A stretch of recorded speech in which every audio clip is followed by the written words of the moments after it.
I haven't done questions in a while, but I'm going to do one right now. We, as Lubavitcher Chassidim, how are we to view other from a Yidden that don't listen to the Rebbe because they say he isn't their Rebbe? They have their Rabbanim that they follow.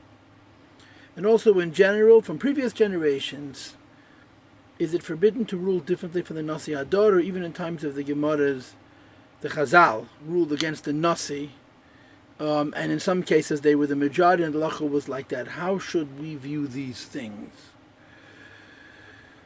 Well, the latter part of the question I'll address first. When it comes to halacha, there's no criteria for Ruach HaKodesh. When it comes to halacha, in other words, it comes to determining what the din is, and Rabbanim confer and they discuss a halacha. If there's no way to resolve the halacha through consensus, there's a halacha of Achad Rabba Mahatas. You follow the majority. That would even apply if Moshe Rabbeinu was in the minority. And this whole question of Nesius doesn't apply because the idea of Nesius, Nasi Hador, is not about matters of halacha. It's about matters of leading the generation at that time and in that place. Or to say it in different words, the Rebbe spoke to Sikh of Shoftim in Tafshin and Aleph, and he made a clear distinction between Shoftayach and Yoyatzayach. Yoyatzayach would be Nevi'im, and Shoftayach would be Rabbonim, Dayonim. And Rabbonim and Dayonim have to use their minds, and Eil Adai and Elamasha Ein Avrayas have to use their Seichel. They have to interpret the Torah based as they understand it.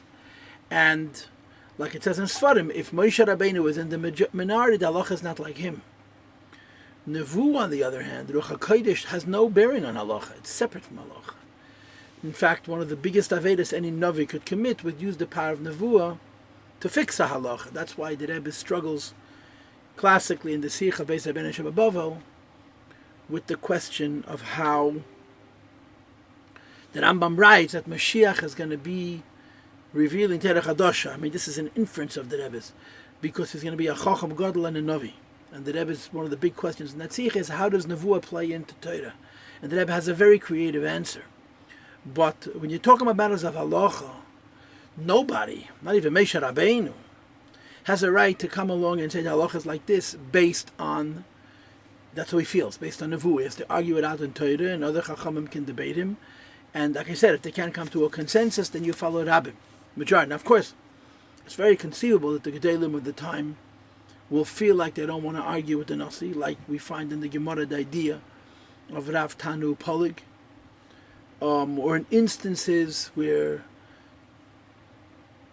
the halach is not determined strictly by majority, but these are halachic criteria, not Ruach HaKodesh criteria. These are criteria that do with respect and an understanding that somebody may be intellectually superior, but it's not based on Nevuah and Ruach HaKodesh. So that's the answer to the second part of the question. The idea of Nesius that we talk about in Chassidus, to me it's inyan of Ruach HaKodesh and Nevuah, and it has to do with such things as Zahir Tfei, what's the most important thing to do in our time, how to address certain realities based on circumstance. I'll give you a creative one, which is controversial because it does border on halacha. Sometimes you find in the Chazal that the attitude of the Gedolei Yisrael was pacifist, not to engage and to antagonize Goyim. At other times we find that the Gedolei Yisrael said that you must be proud. Now this difference, I don't think you can define by halacha, because I don't think halacha provides sufficient information to provide a constant. This is an in of Nevuah. Yirmiyah saw that the Eibishter was not favorably disposed towards the Jewish people, as did Rabbi Yochanan ben Zakkai. So they took a pacifist approach, and the troublemakers took a more aggressive approach. At other times, the Gedolei Yisrael had the exact opposite view.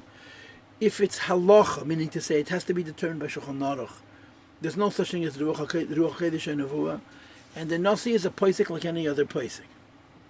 Now, as far as how Lubavitchers should view other Hasidim, what does that mean, how should Lubavitchers view other Hasidim? We should teach them. And a Yid who doesn't know the idea of a Rebbe and a Nasi has to be taught and explained. And we have a difficulty explaining it. The problem is ours, not theirs. Men kennen dem meidach. There's much that could be said about it. But one of the responsibilities that every Lubavitcher Chassid has is to represent the Rebbe in such a way that people who, quote, are not Lubavitchers should recognize who the Rebbe is and want to do what the Rebbe teaches. And we bear a lot of responsibility in that, both in terms of being Mekad Hashem Shamayim, being a Dugma Chayv, what a Yidden, what a Chassid is, and both in terms of teaching. To sit and paskin what people are, good or bad, is, besides for everything else, just a waste of time. I believe I've answered the question.